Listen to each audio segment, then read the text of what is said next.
everybody, and welcome to the Professional Editors Podcast, episode 104. This is Dave Arney. I'm joined as always by Karen Conlon. Karen, how's it going? It's going pretty good today now that I got the cat to stop trying to eat my hand. That's always helpful. It's better. Yep, it's better. I love cats because you can be guaranteed that if you die, they will wait. I think it's about 2 hours, and then they'll eat you. Yeah, they something give you like that. They give you that 2 hours. I mean, that's really nice. You have of a them. little bit of time to come back, just in case you made a mistake. Yeah. That's that, actually, and I think that's well, I mean, we could go on for that forever and ever. I love cats, though.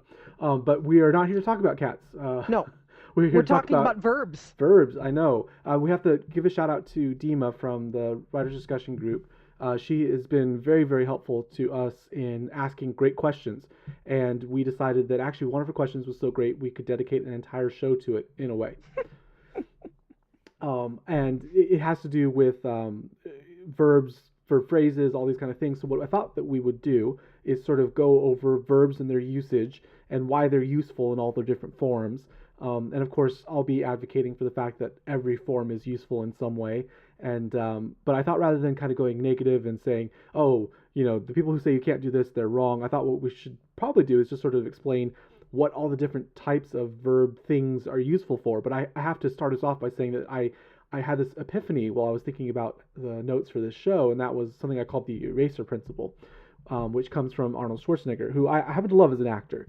I just kind of set the politics aside, and I think that he actually does some really great stuff. He has these really great moments, but English is not his first language, and he sort of trained himself up not only in English, but in his acting skills as he goes along. So sometimes he's just very, very intense when he starts. That's just kind of who his personality is. And so in the movie Eraser, he has this famous line where he says, "Get down," and it's very intense and it's very up there. But then later on in the movie, he needs to be even more intense. But he's gone so intense to start with that all he can do is say, "Get down now," and it's this intensification factor to where if he started off so intense in the first place that he had no room to grow. And I realized, in some ways, some of the things that we're sort of campaigning against or for, or whatever, in grammar and in language and in usage, has that same problem behind it, which is we are going so intense and so specific sometimes when we start off that we have nowhere to grow later on in the story or later on in the sentence or later on in the character. So that's kind of like, whoa, hang on a second. Before we start wiping out different parts of the grammar, different parts of the usage, let's think about the fact that we do kind of want to leave room for growth in there. So I don't know, does that make sense to you? I kind of, it was a brainchild of mine. I think it makes a lot of sense. I mean, when you get to where all you can say is vary, right, to make something more intense, well, maybe you made a poor choice in the first place. We have all those wonderful different words for wonderful different reasons, and we should figure out how best to use them. And I love music, and I think music shows us this very clearly, that you can't play everything at the same tempo. You can't play everything at the same volume. You have to kind of have a mixture of both. You have to have somewhere to go. So you have to have specific and non-specific. Like you need both to really kind of construct, well, especially in fiction. And I know that we sort of talk a little bit maybe more about fiction, because in some ways the usage and style for nonfiction is pretty definite and pretty set, although there are some rules that aren't really rules, and we're sort of getting around to changing the understanding of those. But fiction itself has, I was telling you, has a clarity of effect versus clarity of meaning. And I think that's so important as we get into this whole idea, is that the idea of fiction is that you're trying to create an effect. So the clarity, your clarity of usage should be toward the effect that it creates, not necessarily toward this very specific meaning, where as if you were writing an academic paper, right? I would agree with that. Yeah. It isn't that we want our fiction writing to be muddy. That's not the point. But if I'm writing, I always go back to technical stuff or academic stuff. If I'm writing a research paper, my clarity is going to be clarity of meaning, very precise terminology, very formal construction for my grammar and my syntax, and not a whole lot of room for creativity. But if I'm writing a fiction piece, which all of you are very lucky that I don't do because I'm not good at it, I will probably use less formal structure and less formal grammar and less formal, all of that stuff, because I will have a purpose, and I'll want to create a mood, and I'll want to, help you envision a setting and help you hear these people that are talking. And you need to be able to play within that. And you need to be able to use different words and use the same words differently and put the words together in a different order, but that still makes sense, that you might not use in this research paper over here because it would be inappropriate. It's all about what's appropriate and how best to set the mood and how best to convey what you want to convey. I actually have this picture. I'm sorry, I was just thinking of cats. In some Yeah. ways, when we're editing fiction, we are sort of herding cats. We are herding cats. And that's a great metaphor for it because in some ways the job of a fiction editor is to sort of help the author figure out where the boundaries have crossed to the point where it's no longer clear what the effect is versus where have they done something absolutely amazingly new and interesting, even though it maybe violates 1,000 things at the same time. There is sort of that, okay, we know, everybody knows where we're headed, but we don't want to lose any kitties along the way. So we're going to have to, sometimes we're going to have to kind of step in and maybe push back, but we're not doing it because it's a rule. We're doing it because overall, the destination that we're headed for isn't in sight anymore or something to that effect. Well, let's kind of just jump into it here. So there are several categories of verbs. And we're not going to get to the actual verbs that we're very familiar with. We're going to start with sort of the odder categories. And the first that I thought we should start with is participles and gerunds. I love that word, by the way. Gerund? I don't think I've ever used it unless I'm talking to another grammarian or no, you won't. You linguistician. don't use it it's not used in polite conversation. It's very impolite. Well, for today's examples, we have two sentences. The first one is, having reconciled our differences, comma, he and I began work smoothly. And the second is, having perfect pitch is very helpful in music. Now, let's pick that apart. Which one was the participle? Which one was the gerund? Okay. Having reconciled our differences, he and I, blah, blah, blah, whatever it was. Right. That's the participle. Now, how do I tell the difference? And this is the tricky part. What about that is different than having perfect pitch? Because having reconciled our differences, having is not acting as a noun there. Right, it's actually acting in this case as sort of a past participle construction, which sort of gets us into some of the perfect and fun tenses, whereas having perfect pitch is, and I think acting as a noun. Yeah, there's our clue right there. Having perfect pitch thing is, when we see that be verb. Yes, this thing called having perfect pitch, this condition, if you will, known as having perfect pitch, is helpful for learning music, is very rare, is whatever, okay? That linking verb always links to noun functioning things. So there's another good clue that this having... Or it can link a noun to an adjective. Right. Well, functioning. It has that sort of subjectively functioning things. Yeah. It's one of those sentences where you don't have the sort of traditional predicate that we'll find out later with verbs. Right. Those are fun little verbs. But okay, so having perfect pitch is, there's our clue. Now, do we need to know the difference? There's your cue. Do we need to know the difference to use them correctly or to use them wisely?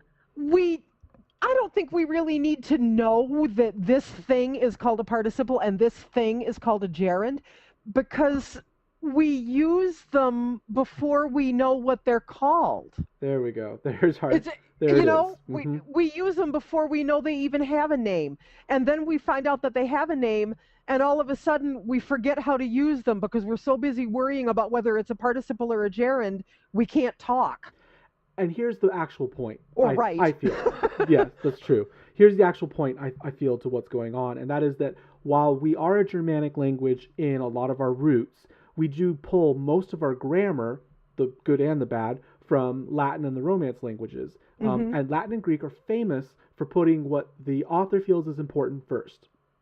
Now, they could do this in Latin and Greek because in Latin and Greek, every word has an ending that makes it grammatically whatever it is. So they didn't actually have to have the words in order for the speaker to completely understand what was the subject, what was the predicate, all that kind of things. Those were all worked out. So positioning makes no difference. Right. Positioning in the this grammar sentence. was not positionally determined. It was determined by the actual endings and cases of the words themselves. Okay. So we imitate that in English with phrases. I won't use the wrong word here. We imitate that by putting Okay. phrases and sometimes clauses Yes. out of order in a sentence. So I could have said, he and I began the project smoothly, having reconciled our differences. Yeah, you could. Exact same Sure. meaning Yep. in an overt sense, but not the same meaning in an effect sense. Because in this case, I wanted to point out, having reconciled our differences, that makes you understand that the point of all of this was not that we worked smoothly. The point of all of this was that we worked out something from the past, and Right. now in the present can move forward with this project. Obviously, the project really isn't the point. I mean, I imagine this is the case of a father and a son, perhaps. They have been at odds for years, so it's more important that they worked out old differences rather than they did this one project well. Mm-hmm. That makes sense. So what you put first is actually very important in the effect, and it draws us from the Greek and the Latin. So I think that is the one thing that these participles and gerunds do for us, is they allow us to sort of jigsaw things a little bit so that we can put emphasis somewhere different than, say, the traditional subject of a sentence. Okay. Do you have any other options or ideas that the writer should be thinking about when they're using the participle or the gerund? What other good does it create for us? Like I said, we use them without even knowing that they have a name. It's just the way people speak. So, when you're writing dialogue, it's perfectly normal to have people use those things. There's no reason to avoid them and go, oh, it's got this fancy name, therefore it must be bad. Right, and going back to the eraser goofy. principle, you should use a participle or a gerund if it helps to create the effect that you're looking for. Yes. And Yes. yeah, it can be unwieldy, and yes, oh my gosh, there was a to be verb in there, oh no. But that's okay because even to be verbs are very helpful at times to talk about what you're talking about. So I think the thing to be worried about with being verbs is overusing them. yes, I see that as a moderation. problem. It's moderation, and that's I Yeah. think most of the advice that is given out loses context and therefore loses its moderation. All of the campaigns that I've seen are campaigns against overuse, not against the thing itself. Yeah, I would agree. Okay.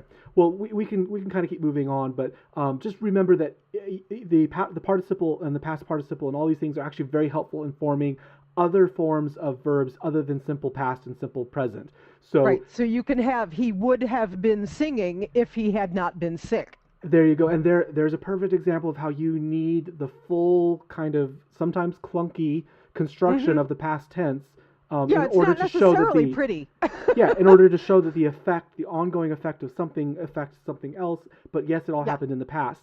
Yeah. Yeah, I actually, It's not necessarily elegant and it's not necessarily pretty, but it might be necessary. I wrote a little bit of poetry last night to someone who was very, very emotional. They did this really emotional YouTube video where they talked about self-harm and cutting, and words failed me. I mean, words failed me. The amount of emotion that was just present in this moment. All I could come up with was, every tear you have shed is another life you have touched.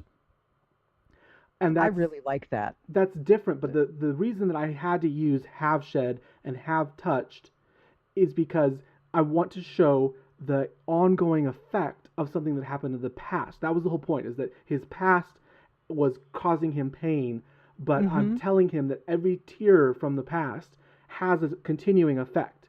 If I simply said, every tear you shed is a life you touched, the effect is lost. The continuity of the effect is lost. So I know it's very subtle, and I'm sure that either way this guy would have gotten what I was saying. But Oh yeah. to me, I think it is important to remember that we have the ability to show a way more range of dynamic usage than simple past and simple present. Yeah. Okay, well, we'll kind of continue on. Infinitives. Oh, we don't need to spend very long on these because we both agree wholeheartedly. But so let me just point this out. Infinitives are not native to English. An infinitive is actually a grammatical structure that we took from Greek and Latin and other languages, and in English we have to use two words to make one word in other languages. So the Right. infinitive is to swim, to eat, to dine. All of these. I'm going to say it, to boldly go. Oh well. Oh gosh, don't.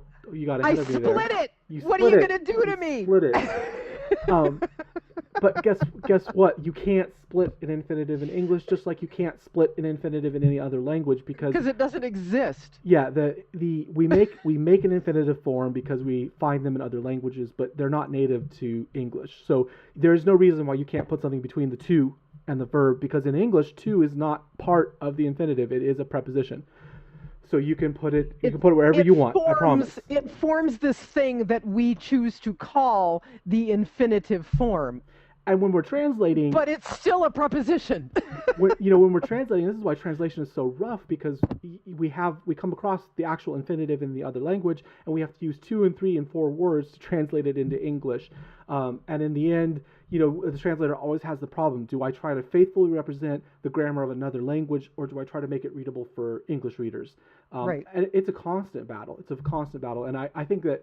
I should say, I wish that a lot of writers would go through the translation exercise, because you start to get a feeling for how your language flows and feels and breathes and thinks in a different way to others, rather than sort of what happens in our brains is, oh, this is language.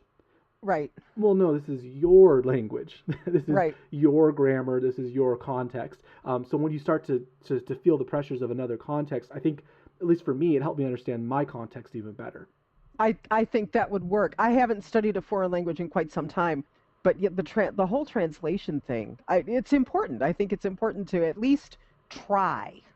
Right. Whether you ever get good at it or not. You learn more about English by having to stretch it to where it was never meant to go. You're right. Yeah, exactly, where it was never meant to go. Yeah. It was fascinating that you took German and French, because then you morph those two together, throw in a bit of English pride, and suddenly you have what we have as modern day English, and why it is so crazy, and why there are so many rules that aren't rules. Horrific. Or rules that have more exceptions. Why it's such a train wreck? Yeah. I mean, you're just the collision of both Germanic and Romance is just why it's all insane. So if you ever wonder why is English so insane, it's because it's a collision. It literally is a collision of two languages. Yeah, it really is. It's a train wreck. Well, on that final note, we did have that question from Dima that I wanted to get to, but obviously we wanted to talk about verbs in general as well. What Dima had a question was, and what I kind of interpreted is asking is, when do I use a specific verb versus when do I use something that's more general and maybe has a prepositional phrase attached to it? So we have talked a little bit about the Greek and Latin putting things important first. There also is part of this is active versus passive constructions.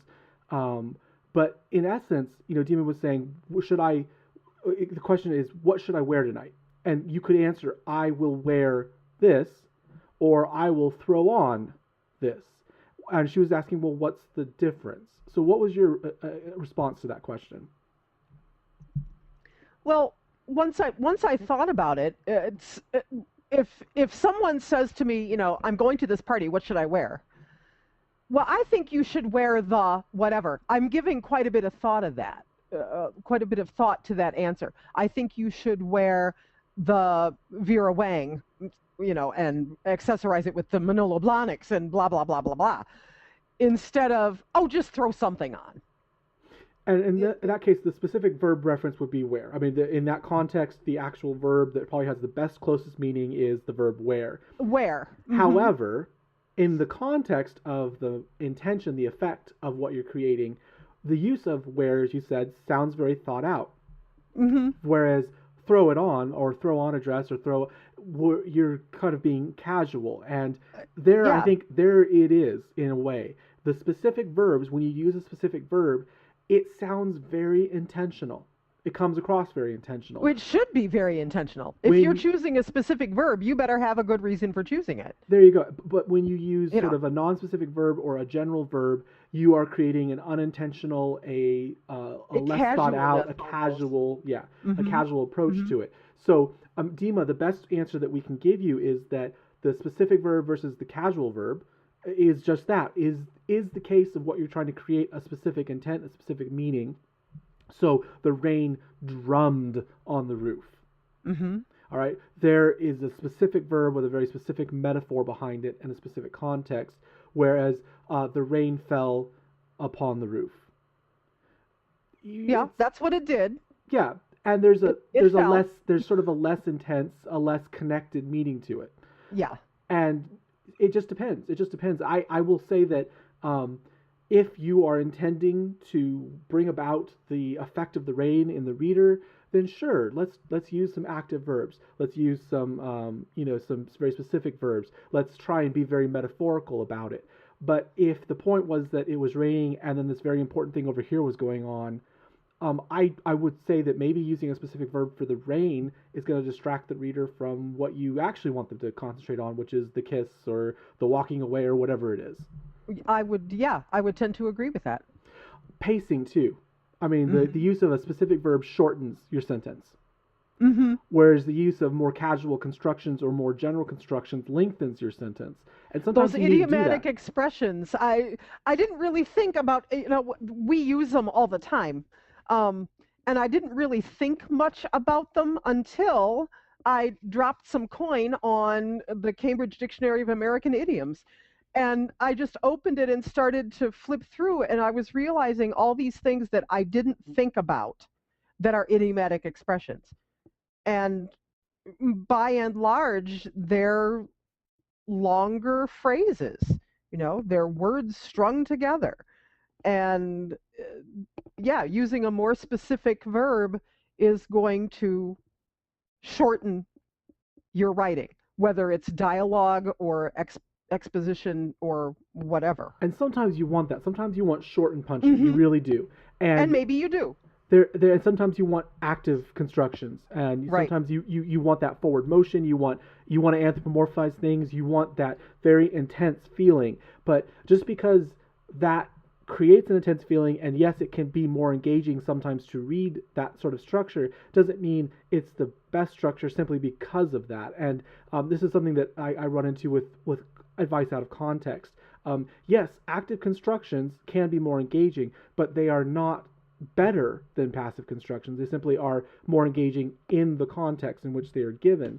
Not everything is Dan Brown thriller, and I'm not Right. criticizing Dan Brown. Okay, I'm saying, but not everything is that sort of It doesn't have to be. psychologically intense moment. Yeah. Yeah, it doesn't have to be.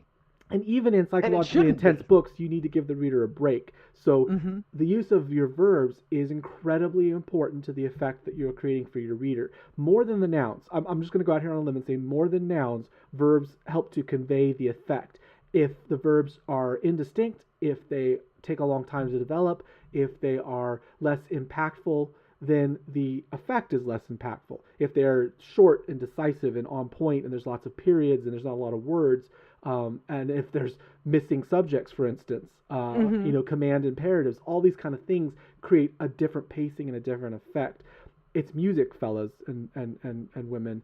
Yeah, it You've really got to is. use everything in your arsenal. So the best answer I can give Dima developmentally is to say you need to decide what the effect is and whether or not the specific verb versus the casual verb is creating the correct effect for that moment. And it's not so much about a rule, it's not even so much about a style or a usage, it's about what are you, the author, trying to do. Yeah, Let's it's look. the difference between saying he worked very hard and he put his shoulder to the wheel. Oh, that's a great one. Okay, they mean the same thing, Hmm. but the sound is so different. The cadence is so Well, different. let's The take that. sense Let's take is that for a different. second. He worked very hard. Yeah. We could say, oh, he slaved away. But you know Hmm. what? You know what? Slaved is a different metaphor. Yeah. Slaved has a lot of other things coming into There's it. baggage with that word. Every metaphorical, every specific word has baggage. Sometimes you don't want it. Trust me. Sometimes Hmm. it's the wrong metaphor. So just because it's specific, just because it's active, maybe it's the wrong metaphor for your case. And I know that maybe we don't always think about that, but developmentally, that's kind of what I do. I think about what metaphor are you creating, because the metaphor is what people remember, because it's the picture, it's the word picture that gets created. So was he really a slave? Or was it just that he was a hard worker? You're almost taking away his own abilities and his own influence upon the subject when you call him a slave versus calling him a hard worker. Yeah, he's not doing it for his own reasons anymore. He's doing it because he has to. And that somebody outside is making him do that. That is an effect. If that's the effect that you want, then use it. But if that is not the effect that you want, then don't necessarily run to the specific verb simply because it's specific. Right. Okay. Well, that's it for what we have today. Thank you very much for joining us. Both Karen and I are available on Google+. You can visit us on the Professional Editors page, also on Google+. We will be very soon in the podcast directories, the major ones in iTunes and such, so look for that announcement. And if you have any questions or you want to send us any comments, we are always open.